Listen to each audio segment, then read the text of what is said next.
watching the Dr. Nandi Show, and we're back with our guest to talk about some best practices when it comes to relationships. Are you ready to answer some questions? Oh, yes. All right. So the first one we have is for Wendy. Do you have any advice for single people who are hoping to attract love into their life? Great question. Yes.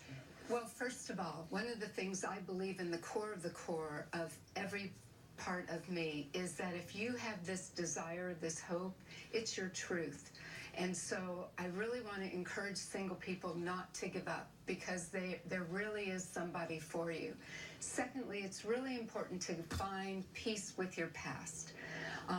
The inner work, the relationship that you need to begin to cultivate further is the one that you have with yourself. And people like myself and others here, we do that. My miraculous living method literally can find anything that's interfering, getting in the way of attracting love into your life.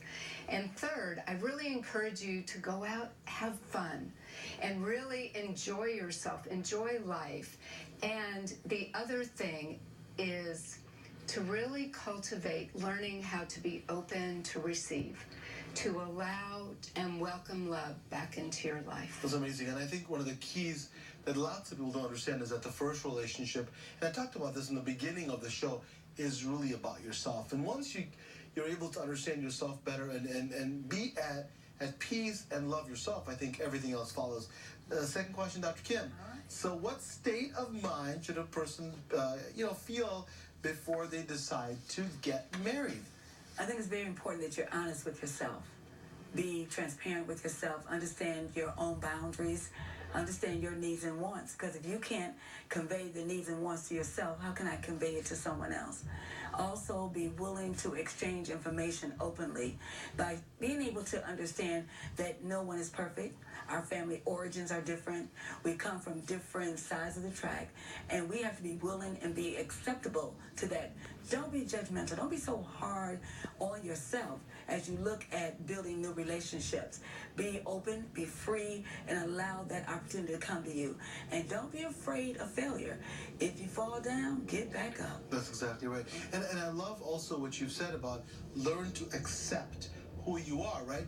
You have to learn to accept who you are, because we all have faults. We all have the things about ourselves we'd say we would love to change. Yes. But really, you're beautiful the way you are. And I think, again, going back to what you said, it really comes down to looking inside. And it took a long time for me to understand that, because, you just keep going and going and going. You never step back and say, what is it about myself that I'm not comfortable with? Or what is it about myself that I need to get better? And I think once you do that, you open yourself to many successful relationships, including marriage. Yes. So another question, this one is from social media, from Twitter. This is for you, Terry. It says, Susan says, I just started a new job, and I'm already struggling to get along with two of my coworkers, just like my last job. Why do I always seem to wind up difficult people around me? Susan, I don't think you're alone. So Terry, what advice?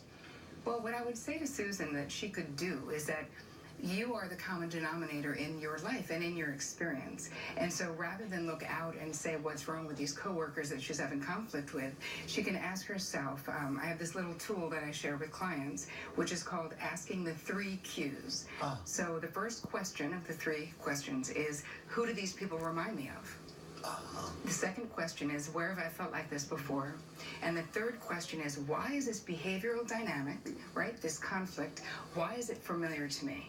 Because I promise you, if you ask those questions, you'll have some answers, because so much of the time we're repeating an unsatisfying experience from the past, and we're reacting as if that past experience is happening now, which it isn't. Right. Learned behavior. Yes, and we can't blame the other people.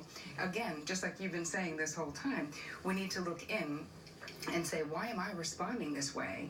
How did I get in this conflict again? So I say, Susan, look in. Exactly. And as I tell my kids, people can treat you any way they want to. You are responsible for your reaction. You are responsible for how you feel. Nobody can force you to make you feel this way or make you react this way. You're responsible for that. So I put that back on them at a very young age, because they need to learn that. And that's the key. Rapid fire round. So maybe 15, 20 questions, 15, 20 minutes rather, for one question. And I'll start with you. Are emotional affairs dangerous to relationships? Yes. And why? Well, when we have that connection, whether it be speaking, just interacting, it blurs lines. Awesome. Dr. Kim. I open up my emotional thoughts to you now, and now you are coming into a space that should be only for my spouse. And that's dangerous. When you allow someone else in to your heart, your mind, your behavior, and now you make your whole family at risk to this person. Absolutely. Cherry? Yeah, it's definitely dangerous, but it's also a sign that something's going on in your relationship. And instead of actually pursuing an emotional affair, you could take the fact that you want to and use it to turn your attention and your effort into figuring out what's wrong in the marriage. Absolutely. I think actually sometimes emotional relationships are more intimate than sexual relationships, right? Yes. And as men, I think we have a lot long way to go to understand that emotional relationships often are actually stronger and a stronger bond created than sexual relationships. And people think, well, as long as I haven't gone there, I'm okay. When in fact, emotionally, you've gone way too far.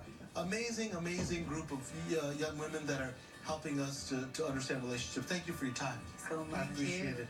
Thank you for staying with us. We'll be back with Partha's Perspective.